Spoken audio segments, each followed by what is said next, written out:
Hey everybody. I decided to start this stream a little bit early today just because my schedule changed a bit. But I wanted just to walk you through how to set up this little painting. Um, the goal of this is just to get some practice using the value scale on objects outside of the sphere. These are simple objects, yet they're a little bit more complicated. This is a photograph by Robert Mapplethorpe. Um, and so for this, we're going to use our grayscale. You'll get a little practice mapping this out on your 5x7. So as you can see, I've started mapping this out on my 5x7 using an underpainting. You can use your burnt sienna. I did not have burnt sienna at my house, so this is actually a little bit more of a warm brown. I'm not sure the exact color, but it's not burnt sienna, so it might look a little different to you. What I want you guys to do, though, before you get to this stage of drawing out the still life on your canvas, which I've used pencil, is to do and practice a couple thumbnail sketches. So here is my sketchbook, and I practiced drawing out the proportions. So what I did is I just traced my 5x7 canvas onto the page using pencil, and I laid out the 3 objects there on the page just so I could practice getting the proportion down, and then I didn't have to figure all of that out on my canvas. So start off there, and then once you do that, and as you can see, I did give you guys a lecture on the rule of thirds, but you can see what I've done here is I mapped out the grid of the rule of thirds here on my little thumbnail study. And so what I did is I just took that same proportion and I drew the rule of third lines here on my canvas, and then I just took the proportions from here and I just mapped it out here. So it's pretty similar. So just to give you an idea of how to start this, I've set it up. I've got the beginnings of the underpainting, and so I'm just going to go ahead and finish that for you guys right now.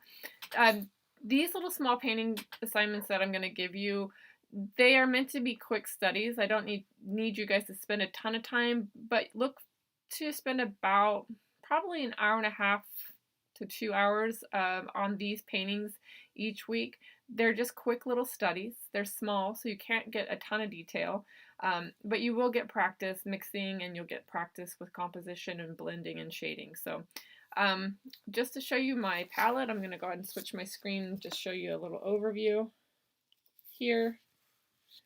And you can see I've got my grayscale already mixed up here. I've got my 9 parts of value done. And then in the corner over here, I did put a little bit of that burnt sienna, which I'm using right now, just with water to create that underpainting. So I'm going to keep my screen down here on my palette so you can kind of watch me go back and forth and then see how I bring that up here to this piece as well. So I'm going to go ahead and just finish mapping this out. So I'm just using that photo reference. You guys can go ahead and print that out for yourself. I have water. This is an acrylic underpainting. I gave you guys an oil underpainting demonstration in class. So this one is for my acrylic painters. And obviously my oil painters can use this exact same technique with their medium as well.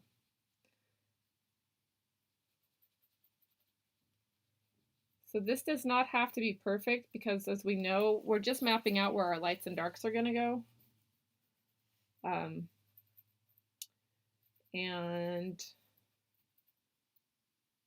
then we're going to cover it with our grisaille. I do have 2 different brushes here tonight. I have a small and a medium size brush, and right now I'm using a small.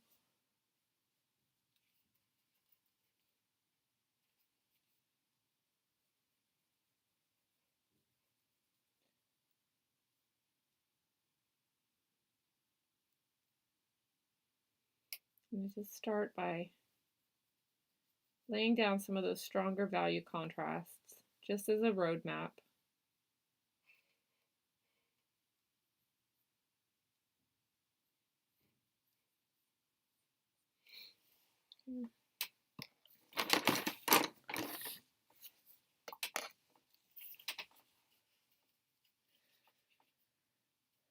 So oftentimes I'll start off with one color. So for example, I started with a darker value here, but I'm gonna wait and add some of the darker tones on top of that. So I layer it. So I start with this value and then I'll come back and add some of those richer shadows.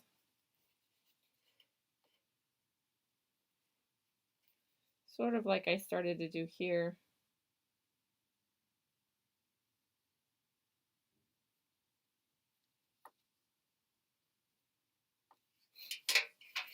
Switch my brush, get broader strokes, save time.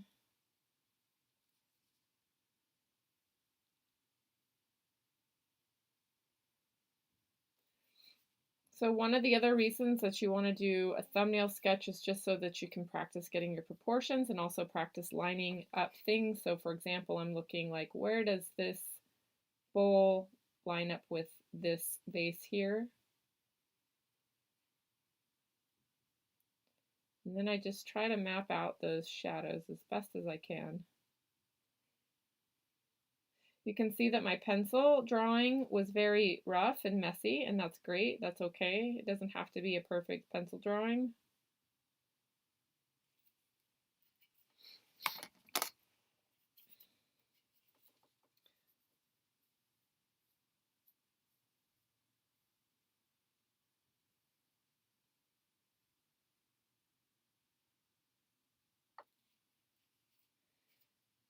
I have a squirt gun handy so I can keep my paints nice and sprayed down in case they start to dry, because I have spent some time mixing them up, so I don't want them to dry on me.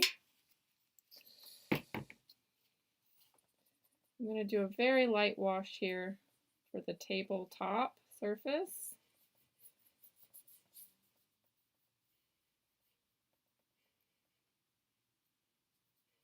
Just kind of map that out.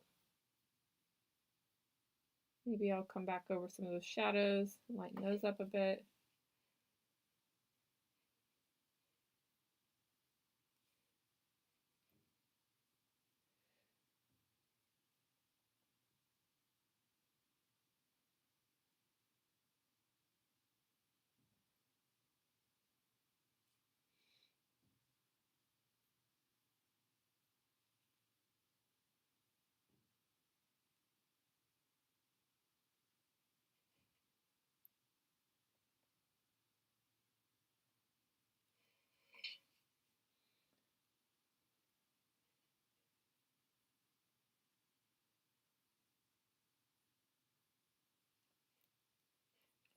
Maybe I'll make some of this a little bit darker just so I have some contrast between this light side and the dark. So I'm going to build up some of that.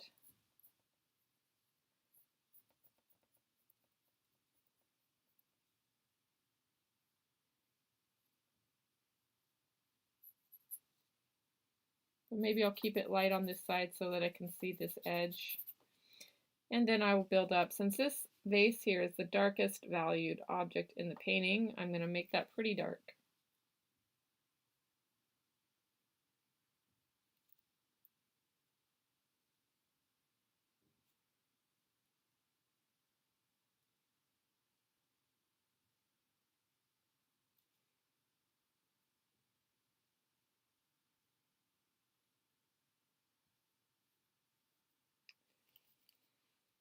And I keep a lot of water on my paint. I could also use that matte medium, but I don't think anyone has that at home. If you do have it at home, you can bring in some of that matte medium too, just to make this paint a little bit more transparent. You can use that in place of the water to make transparencies. In this particular instance, for this example, I'm just using water to keep everything light. Now I'll come back in this area and just map out where I want those dark shadows on the vase to fall.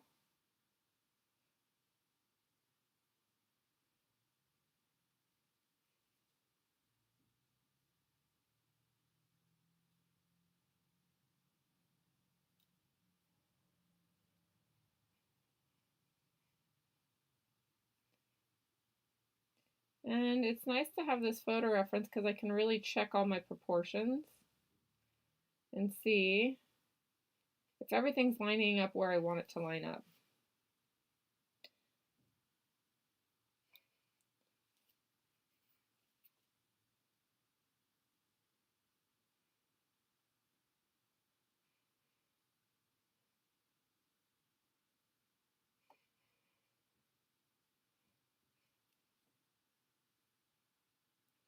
And notice that even in this shadow that we have on our photo reference, that there is some really lovely gradation that's happening right in this area.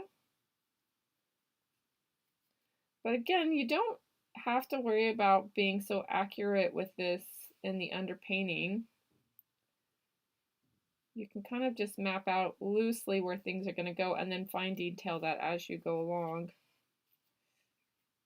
But I will increase this here.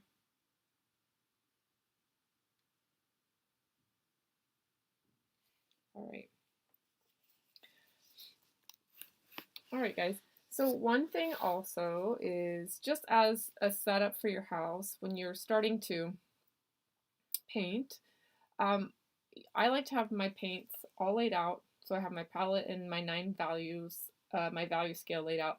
But I also print out a version of the photo reference. And I tape that photo reference right next to the painting I'm working on so that I can refer to this. And this is what I recommend for you as opposed to working from your phone or from working from a computer screen. It's very difficult to look at the value when you're working from a phone or a computer screen. And so if you have access to a printer, then print this out for yourself, and then I just tape it right next to my canvas so that I can work from that.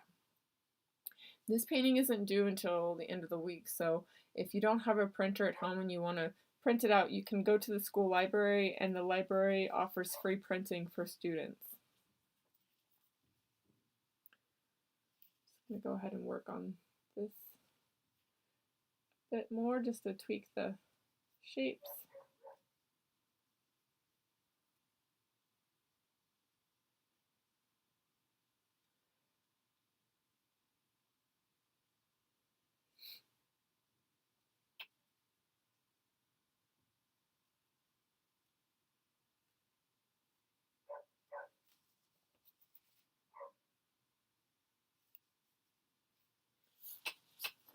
I'm going to keep that loose. So while this is still wet, I can actually come into it and create like a little bit of a fade, just to,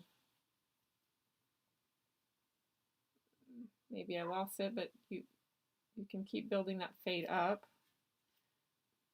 And then I'm going to add just a little more to make it darker.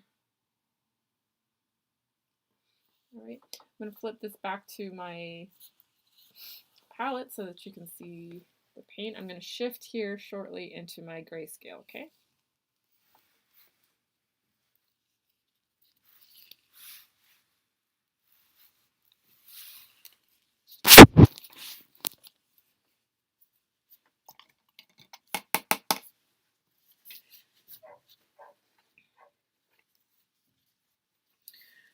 So the first thing that I'm going to start with as I begin painting, and the way you should generally start, is to work from the background forward.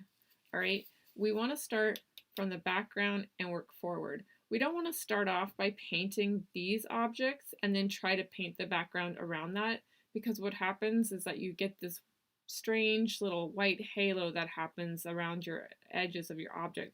So we actually want to start by painting in this background, bring it all the way up into the object itself, and then reserve the objects of interest till the last part. So let's go ahead and start by mapping in this background, okay?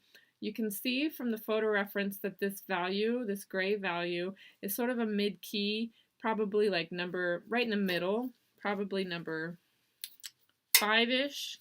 And for my value scale here, I have light. It's sort of like a rainbow of light to dark. I'd say that the background for me, I'm going to choose this one right in the middle, okay?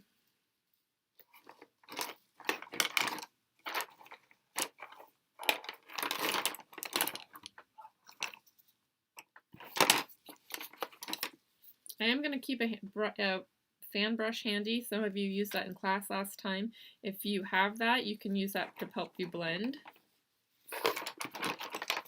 But let's just start by mapping out that back middle gray area. All right, so here's that number 5, and we'll go ahead and start by painting that in here.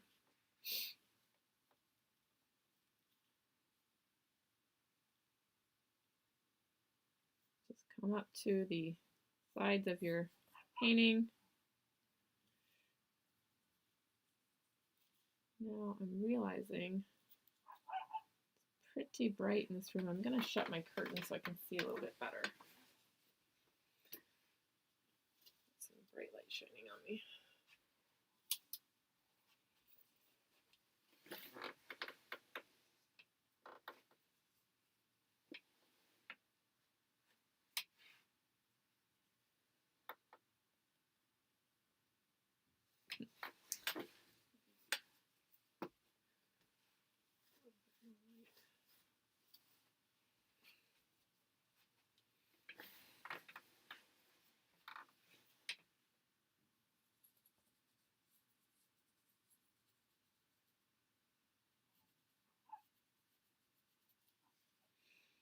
You can see from the photo reference that it looks like there's a little bit of a darker value on the right side, so you can play with that.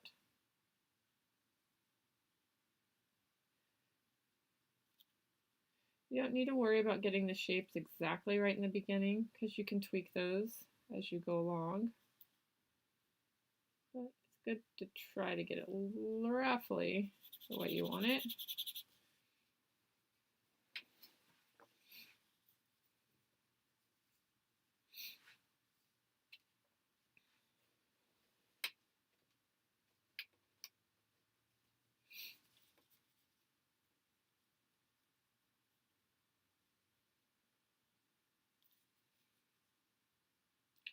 And the other thing that you can start to look for, and this will be helpful when we do still life in class, is to notice these negative spaces in between the objects. So what is this shape between this and this vase here? And sometimes it helps to just try to paint the negative space as opposed to painting the positive space, which is the object itself.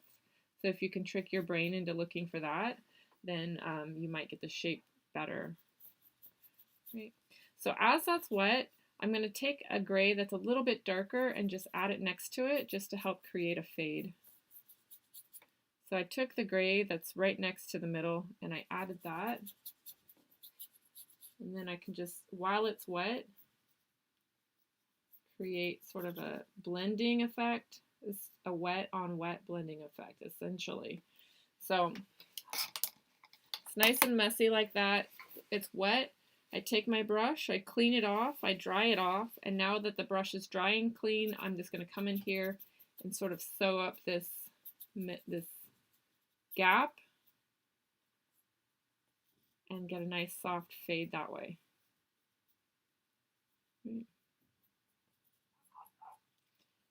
And I'm going to bring that same value that I did here, I'm going to bring it right into here as well. So it's still gonna, so you start to see why it's nice to have the paints already mixed up for yourself. So that you don't have to do a lot of thinking and mixing while you're working.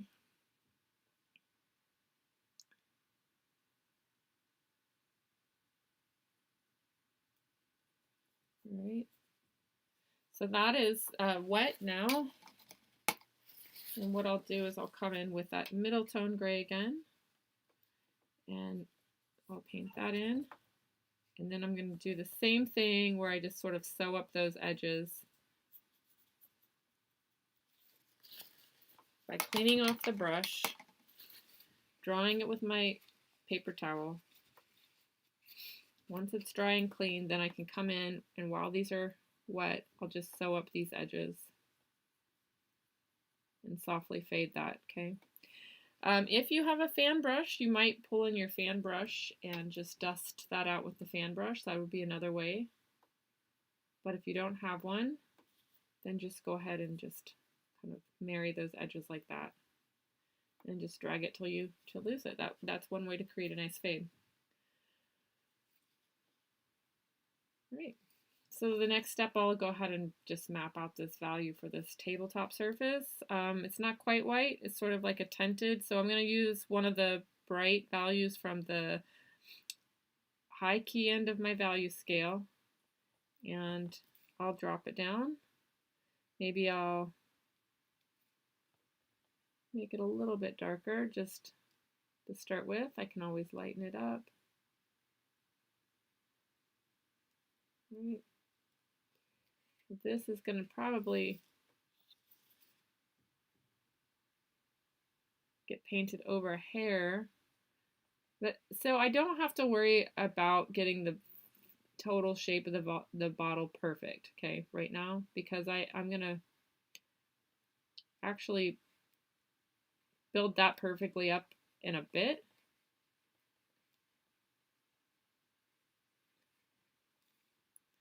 Keep using that high key gray.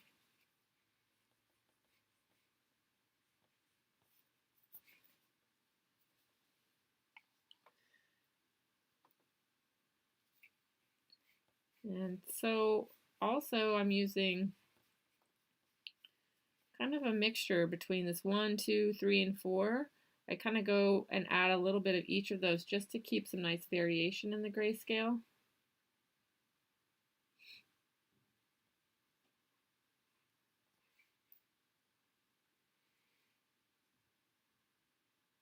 All right. And then I can see as I do that, I go, oh, okay, well, one thing I notice is that as this line comes across, that I need to actually bring up my bowl a little higher because you don't see any of that table surface there. So that is one thing that I discover that proportionally is incorrect. It's okay. We'll come back to that in a bit. And then I look again at this negative space, so I just try to see what is this white strip, what if I was to just paint that, what does that shape look like? All right.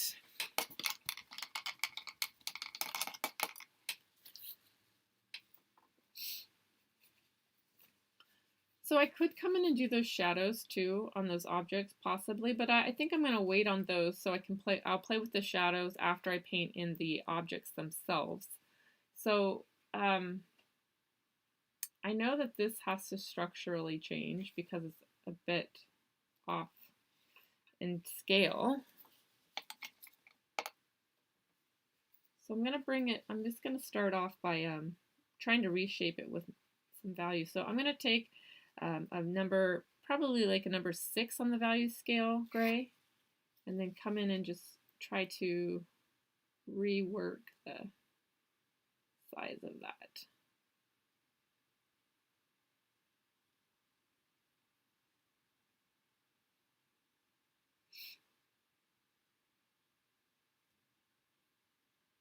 And again, I don't need to be too concerned, but I do know that it goes from light, dark, medium to light. Okay. The easiest shape to see would be that dark shadow that I have right in the middle.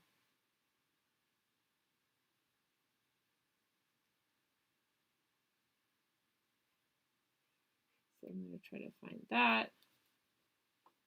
And if I can get that shape,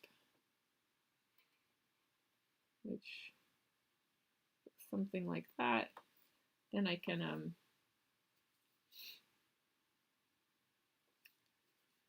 get the rest of it.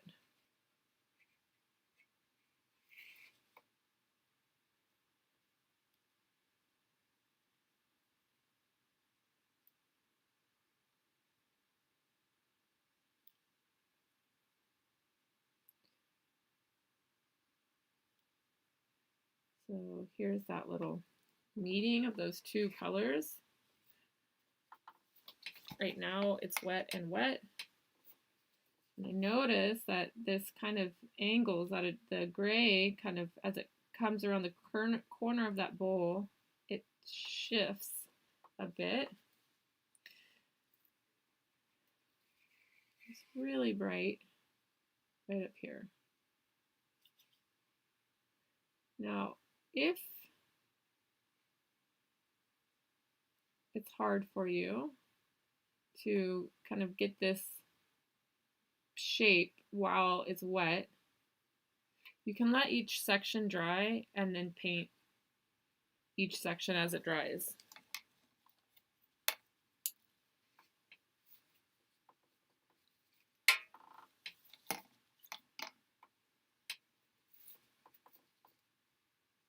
I'm grabbing kind of a pointy brush right now because I need to have more control of this little tiny space.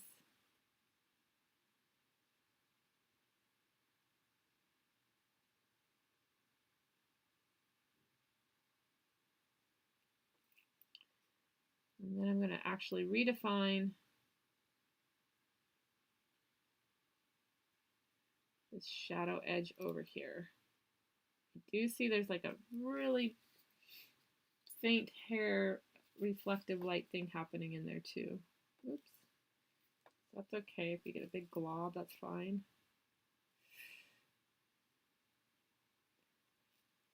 Just set that down while it's wet. And then I can come and clean up the side with a clean brush. And then maybe I'll just dab that out so it kind of fades in a little bit.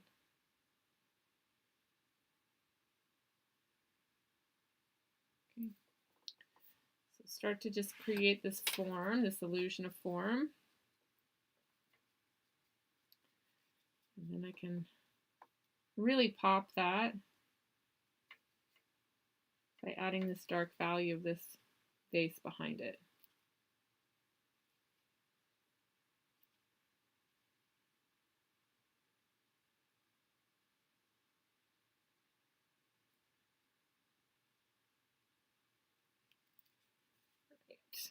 So follow the lines, so follow the angles that you see from the photograph. So that angle of that bowl says something like that.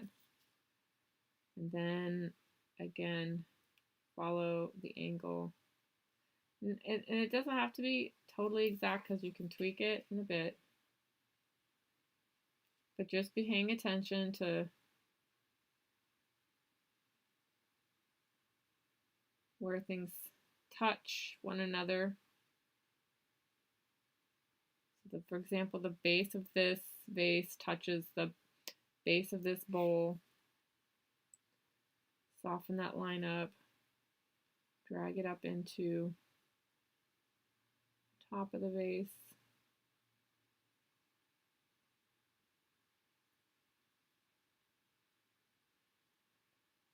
Dark, I'll just keep that dark. And I'm going to keep that dark even though I know it gets a little lighter right there, but I just want to make sure I get that structure correct. So something like that.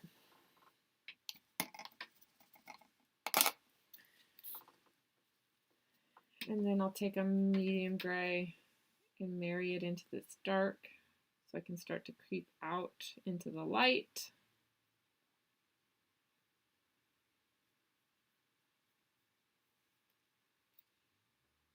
And then I'll take that same gray and put it over here.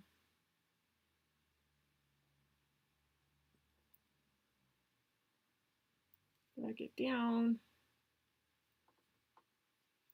And maybe I see there's just a little bit of shadow there too. Maybe I'll drag some of that down. Like so.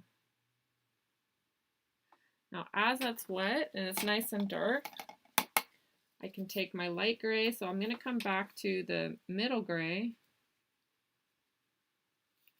And then I'm just going to drop that here. Okay.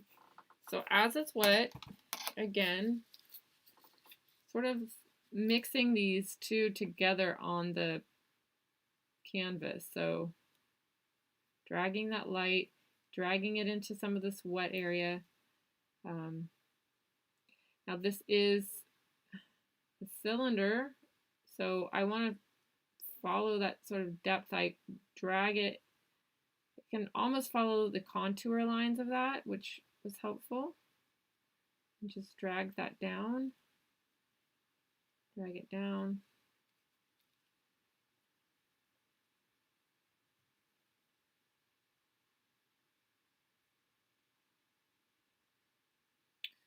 Okay, something like that. And then maybe I'll make this edge a little bit tighter.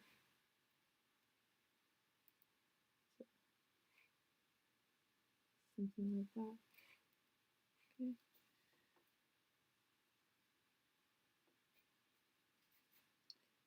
I am going to now bring some of that into my background because you can see there's that space there. I didn't quite get it to line up. I'll just marry that together. And you see how as I do that, the value starts to be really similar. And so I start to lose the shape of the bottle. So what I can do is just take, again, that light gray that's already mixed and pop it out. So remembering that all of this is really just about items on the canvas. How are they working next to each other? So if you can't see something, if two things sitting next to each other start to melt or fade into one another, you just need to figure out the value contrast. So you need to push it one way or the other. So there's that fella. And then, then I like to fuss around and try to get things to be straighter. I do see there's this very, very thin highlight of white that happens right there. This would be, maybe you want to save this kind of fussy detail towards the end. The lip of this bowl is a very thin highlight.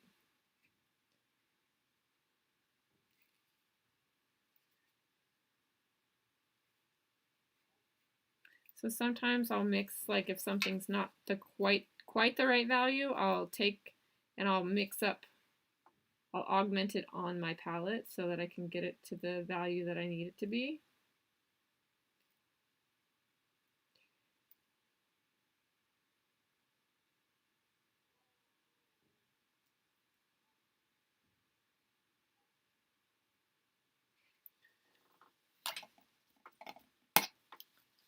And see how there's that kind of rough edge. If I don't like that while it's wet, I'll just fade it out, right? So people think that you can't get these soft transitions with acrylic paint, but you really can.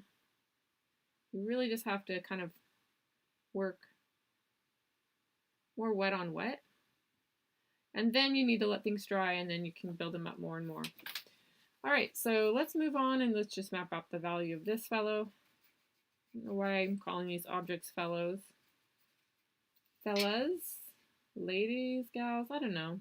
I'm feeling like these vases are like fellas to me.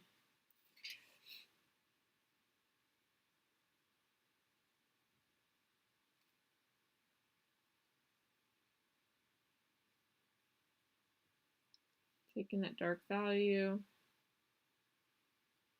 dropping it down.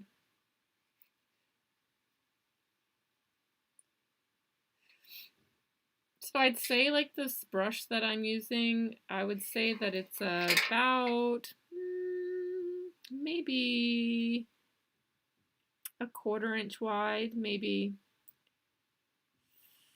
3/8 inches wide. This is one of the brushes that we have in the classroom.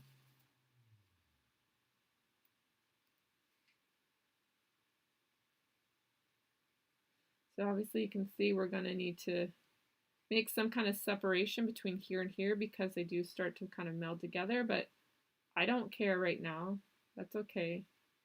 Let's just map it out with, let's even drag some of that out into the shadow, okay? I can see this needs to be up a little higher.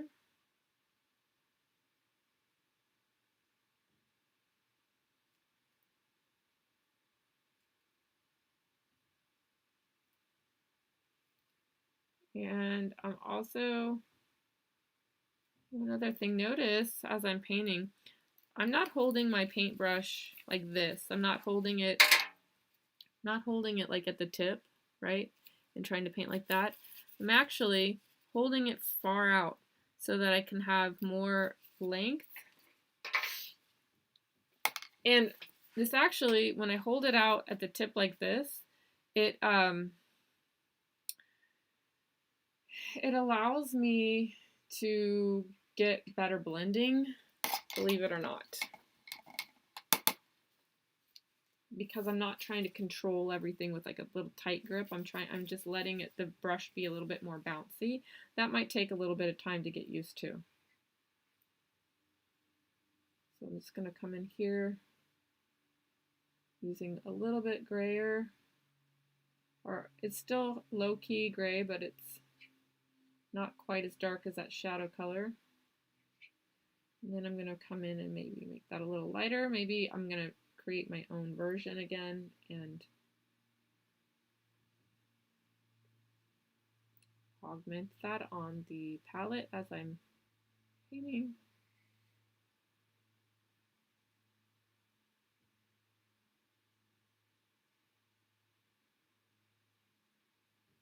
And then also I see remember I said there's like a little shift right there. I'm just gonna bring that in to separate. I need a really high key. So again, I'm just looking for shapes. I see this almost like a boomerang.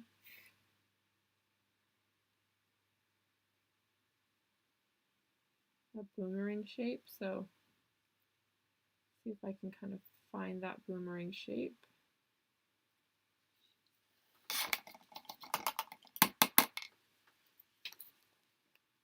While it's wet, okay, I can just come in and lightly tap these sides and do like a little stitching or like a sewing.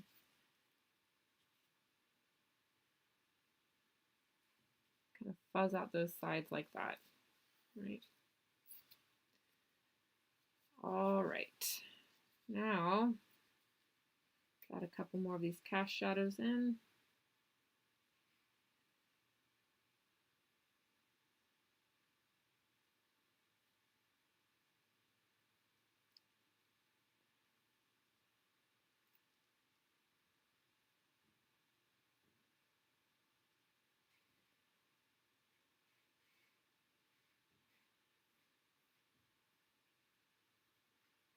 So just look at how, if I keep my shadow, even though I'm using like a dark gray, I can keep it really transparent. I don't have to have it be opaque. And then by having it be transparent, it reads more as a shadow. So it's really watery. And I can just layer that up as I go. Right. So right now, things are going okay, except for this shape. I'm not totally happy with the way that this bowl in the foreground is coming along, so I need to really make sure I've got those edges more defined. So I'm going to lower that line and maybe try to make that a little bit more concrete by paying better attention to the value shifts here. Maybe I need to bring that up a little bit more in value.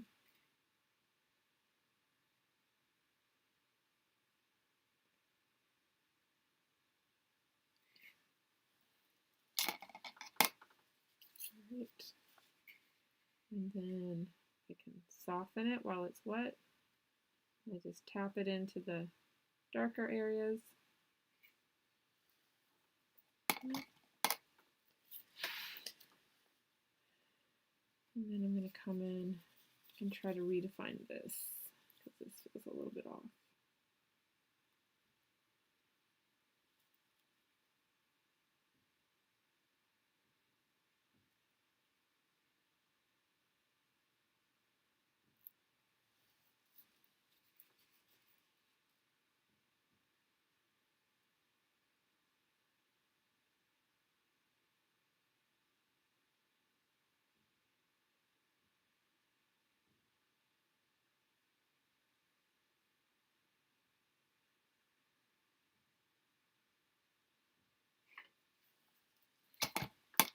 So you'll see that it's really dark, but then there's a kind of softer gray that's right in this outside. So it's not all straight black. This is a great painting to study, or this is actually a photograph, but it's good black and white to study because there's a lot of shifts in value that are happening. And in order to achieve the realism of this piece, you've really got to pay attention to these subtle shifts, okay? So now I kind of want to turn this so it's okay to turn it, so I'm going to because I need to catch a different angle. So what I'll do, I need to turn it on its side just because sometimes it's hard to, you can see my photo reference here.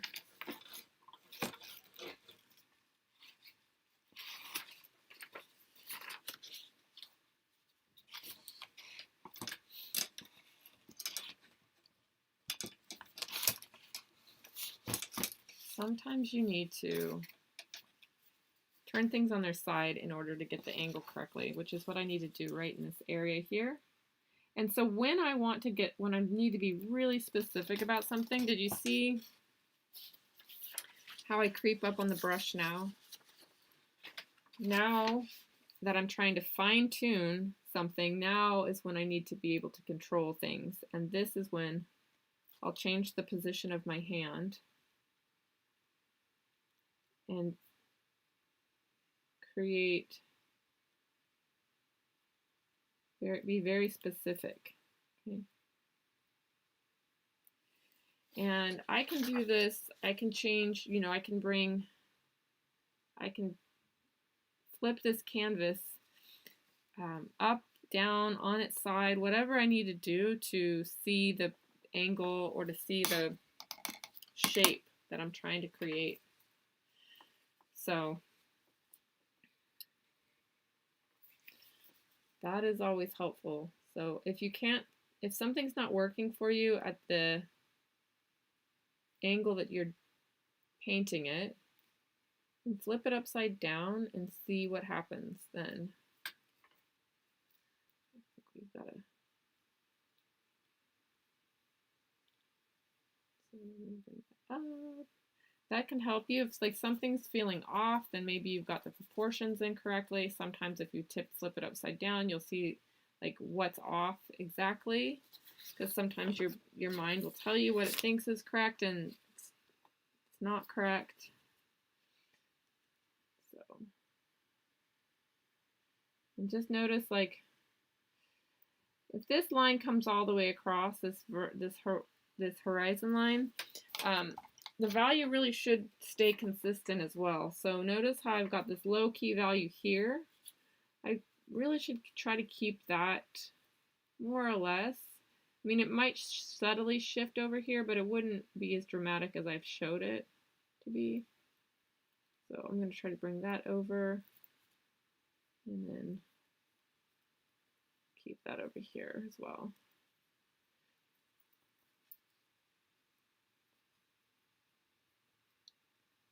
Right. Again, don't be afraid to paint over something too.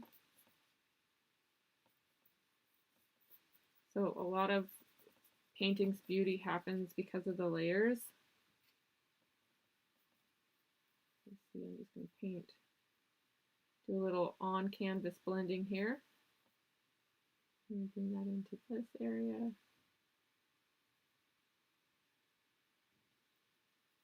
And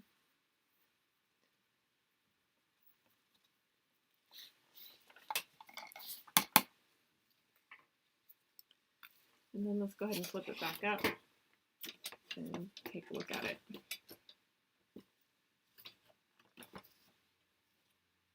All right.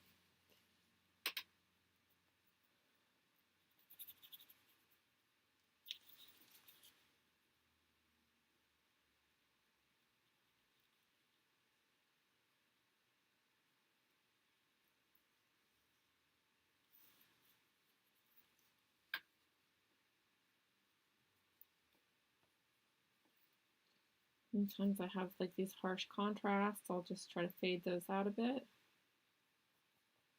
So laying it all the way down, keeping it nice and dark. So see how as I pop that value, or as I lay down that darker value, it really pops the lighter value.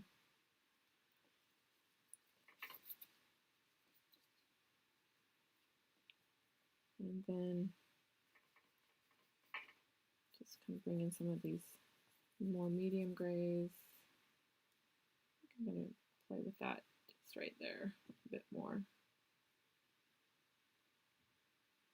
Trying to stay true to the photo source, but allowing it to grow and become its own thing.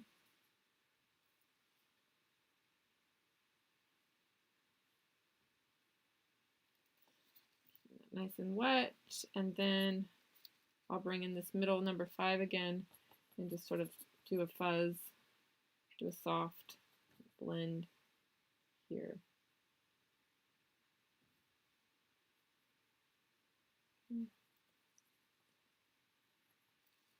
And I keep my towel here handy so I can always dry it off and then really get those fades. So if I take a dark color and I pull it into a light area that's dry, okay, this is what's called a scumble. I can pull that in. I can also take, once it's dry, I can take another color, a brighter value, which is what I'm doing here. This technique is off how some of the Renaissance painters like Rembrandt and Caravaggio played with light, as they would scumble these colors so it's a brighter, lighter value. I don't use a lot of water. It's pretty dry, so the canvas is dry, everything's dry. You don't do this. It's not a wet on wet technique. The canvas is dry, and then you can hear it's kind of scraping this paint into this dry area, so I can create this really soft, fuzzy transition. Okay, so we're getting somewhere. So for this, let's see, I'm going to come back and just take a look and see how much time have we spent on this particular painting so far. Oh, we're almost at an hour. Okay, so this is good. So these paintings should take you, you know, a little bit. It should take you a little bit more than an hour and a half. And I'm noticing, let's see something different on my screen. Hopefully, there we go.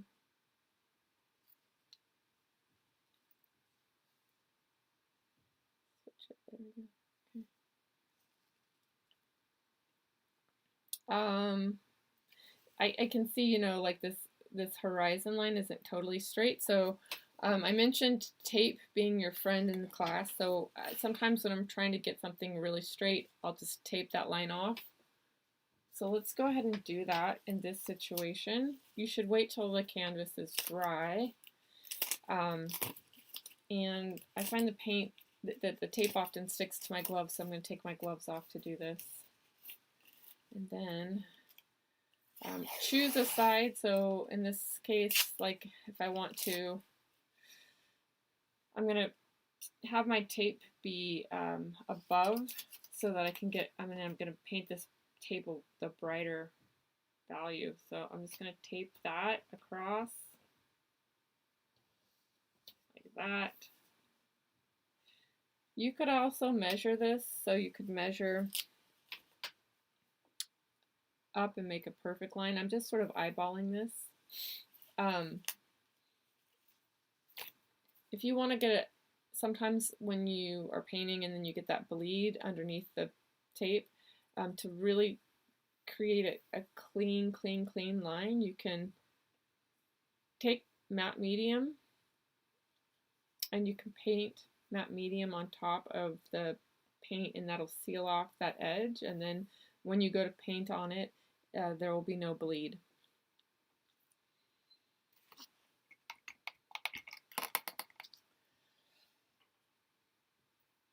The other thing that I do, if I don't have matte medium and I don't want it to bleed and I can see like there's maybe a small gap between the tape in the canvas for whatever reason. So for example, like in this case, I think the canvas might still be a little wet. I will just take and I'll pull the paint down away from the line as opposed to pushing up the paint under the line. And that works too.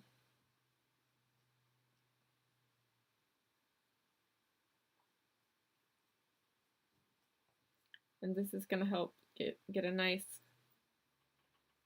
edge that's clean.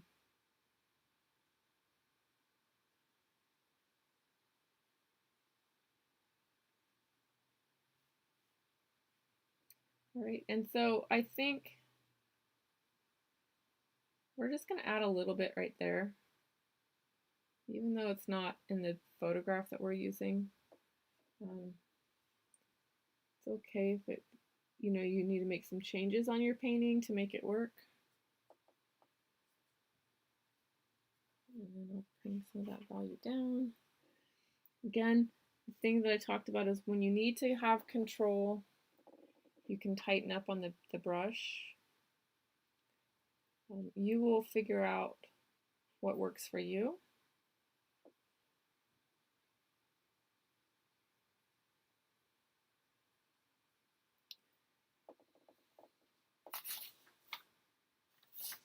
I'm just going to look at my photo reference just to check out that negative space here.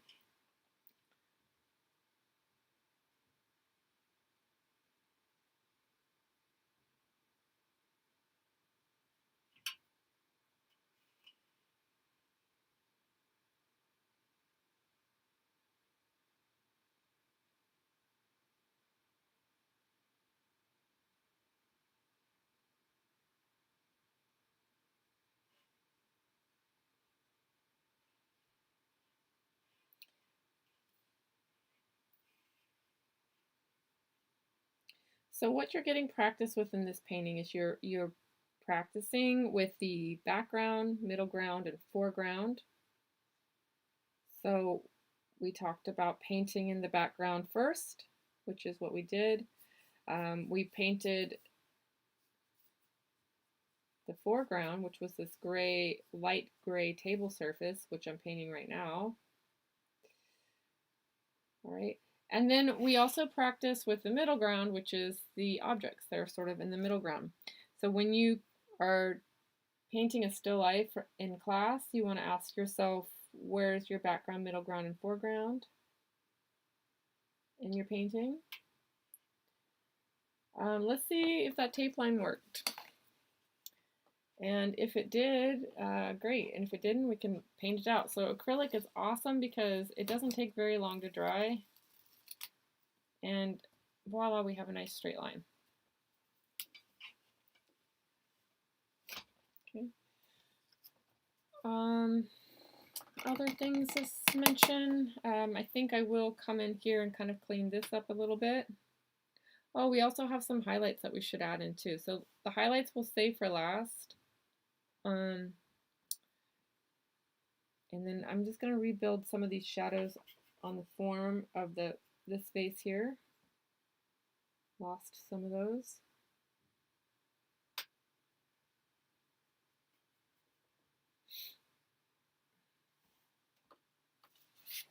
I'll put my camera back down to the palette so you can see sort of what it looks like that I'm working with right now.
So I popped in this little bit of highlight here just so I can lighten up and show a little bit of reflective light that's happening.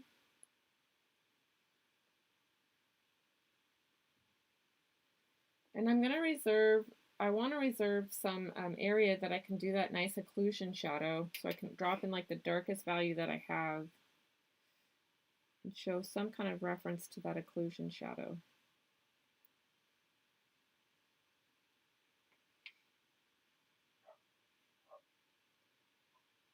Same thing here. There's like a really dark area here. Now, a lot of the detail will depend on how, you know, you might not be able to get it. If you have too big of a brush, you can only get so much detail, especially in these light areas. So don't freak out if you can only just show, you know, like swatches and you can't get super controlled lines because you don't have a tiny enough brush. So it's okay if it doesn't come out perfect.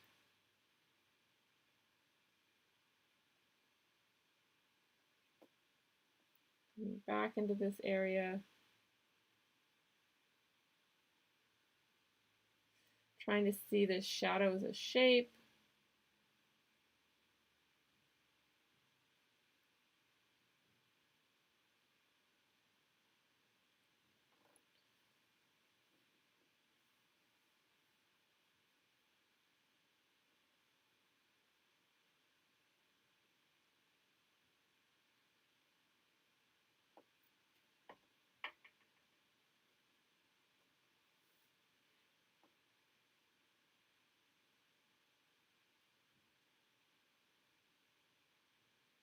And it's tough because it's a tiny little thing that's happening in here, and if you don't have a tiny little brush, then you can kind of struggle with this. So like I said, you're just practicing. Don't be too critical at this stage.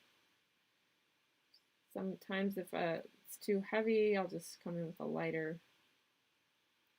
I even do sort of a wet on wet blending. Keep my towel here so that I can blot out any water. I don't want a lot of water at this juncture. And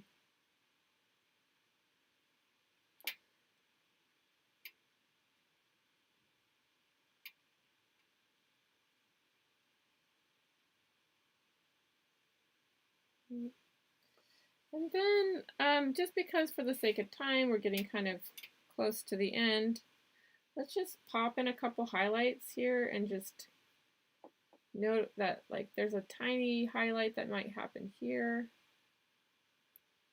There's a little highlight that happens right in here. So I'm going to take number 5, the middle, because this is pretty dark.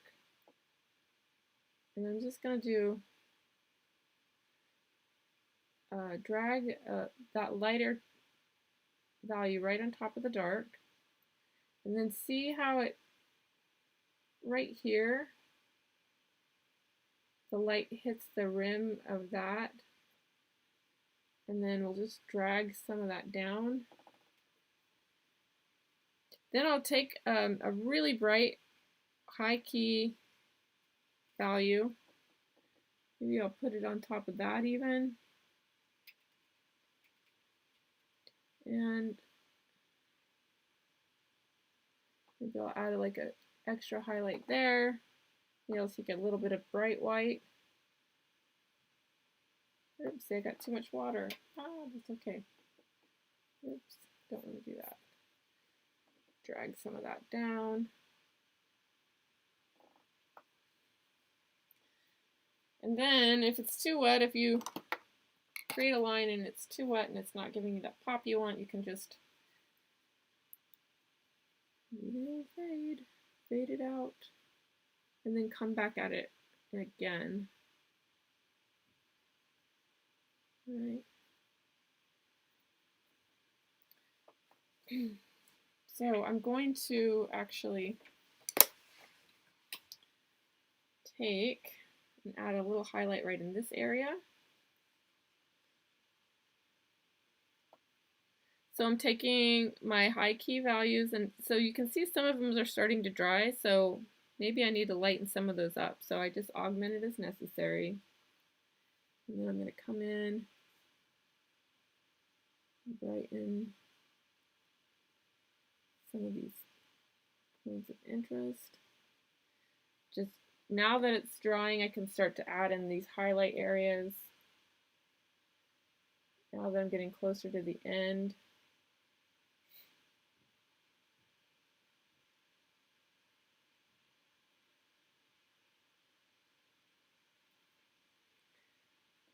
I'm going to pop one of those in right here. Maybe add something there. Maybe take more of a middle value and add it right in here.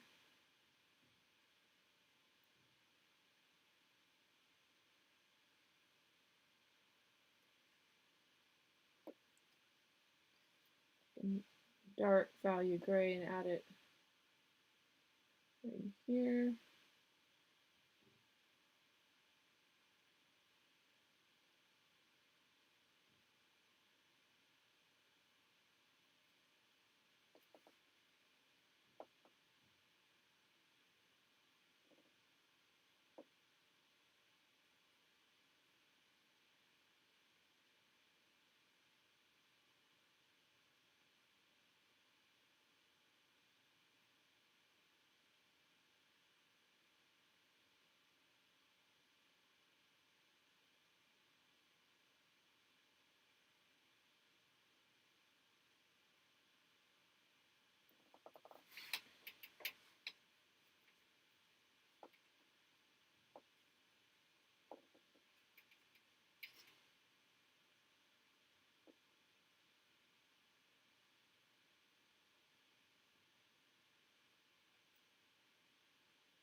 So at the end, I'll just dance back and forth between areas just to kind of tweak things a little bit.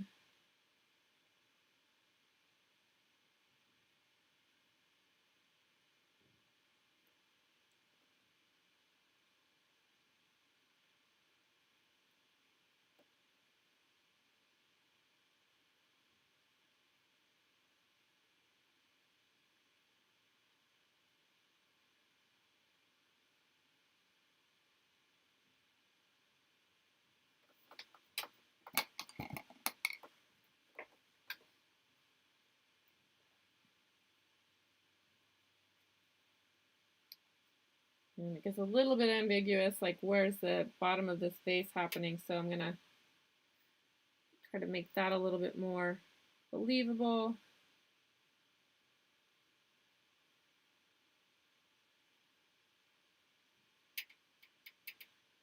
And then plus with the side of this guy one more time.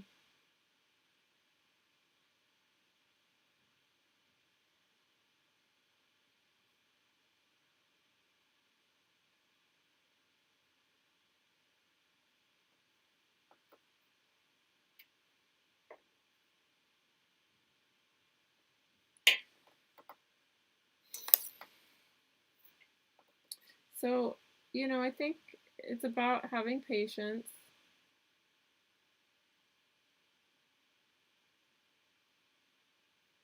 And it's about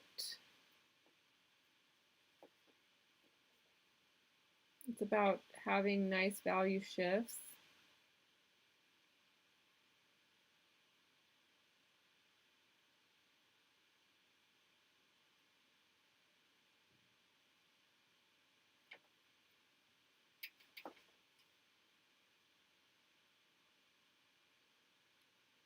It's about carefully studying the shapes of your objects.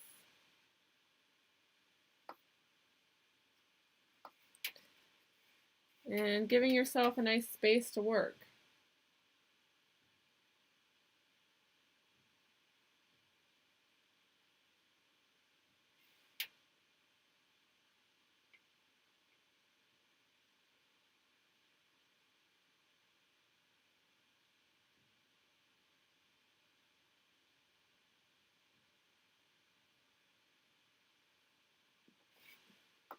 Notice that I've got this really dark, and in actuality it's probably not as dark all the way through because the shadow is going to have some nice fade as it moves away. Notice that this space between here and here also is not as dramatic as I've showed. So I'm going to come in here and lighten that up.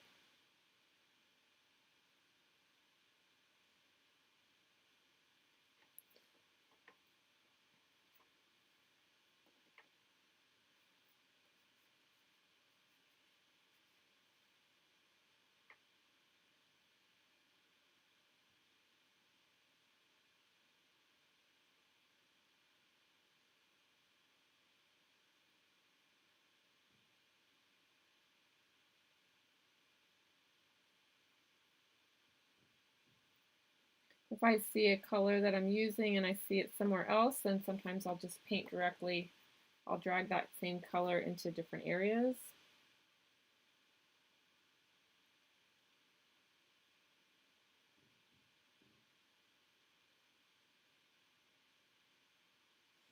And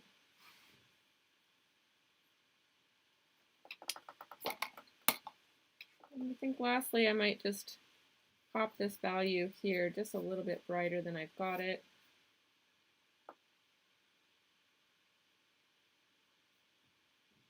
And then I can creep that also right up to the edges of my still life object, clean up any shadows, shadow lines. If they're too fat, I can make them skinnier.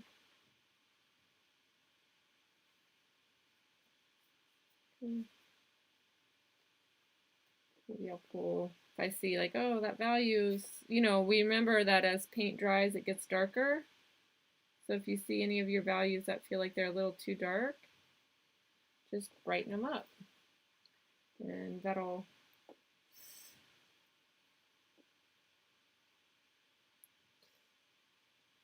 help increase the contrast. So thinking about contrast, maybe, for example, you know, this needs to be a little brighter through here.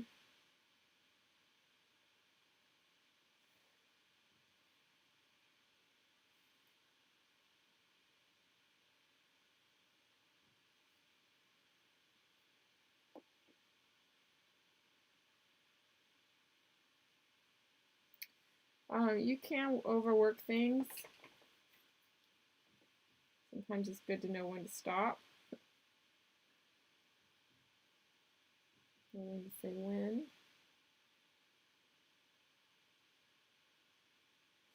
But you don't want to get to the habit where you're scared to keep working either. So there is a balance between, there's definitely a balance between overworking something and then not pushing it far enough.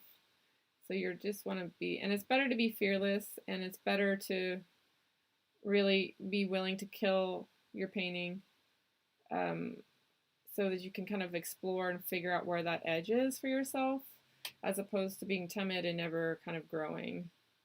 So it's okay if it all falls apart. You can always build it back up.